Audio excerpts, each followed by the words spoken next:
Oh, Jolt! Hey, today we're gonna get angry and then we're gonna talk about the brain!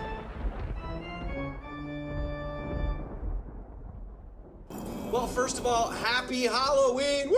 Who's gonna go get some candy? Yeah, you're all gonna probably do that. So we've been in this series called Grave Diggers. We're learning about things that if we don't bury them, they will bury us. And today we're talking about anger. Being angry. I mean, who here has been angry like in the last 5 minutes? I mean, we all get angry, right? You have parents, you have siblings, you have friends, you have teachers, we have principals.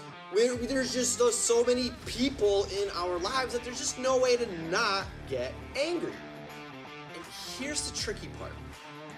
Anger isn't bad. Sometimes we think being angry is wrong or being angry is bad. But that's not true. Anger by itself is not bad. Anger can actually be our ally or our friend. The important thing about anger is what we do when we get angry. Listen to a couple of verses from the Bible. In Ephesians chapter 4, it says, "In your anger, do not sin."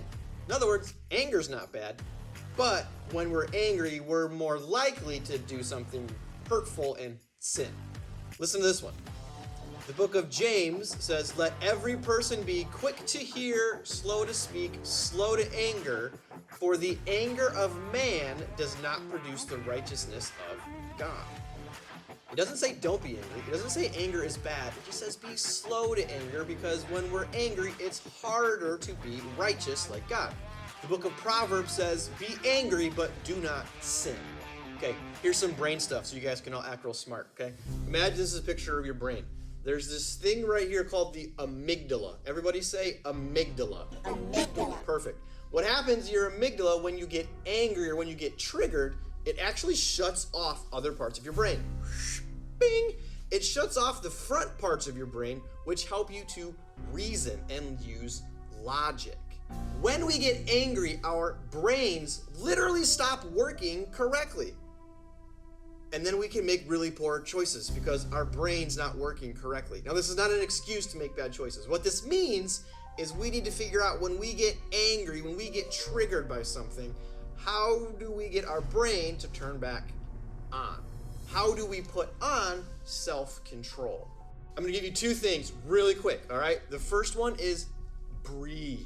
Slow your breathing. Take deep breaths. We can learn this practice of mindfulness, which you're going to talk about in your groups, that can help turn your brain back on.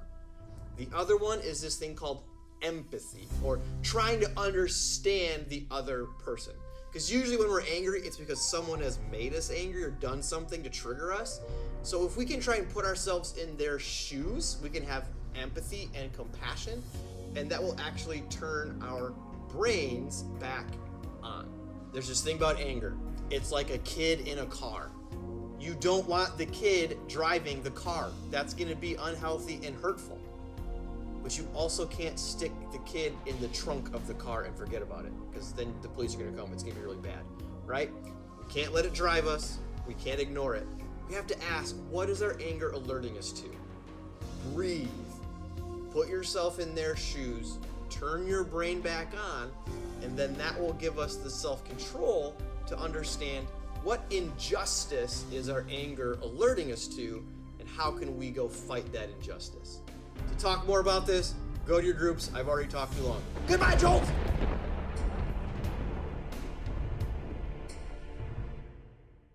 Our brains, that's a word.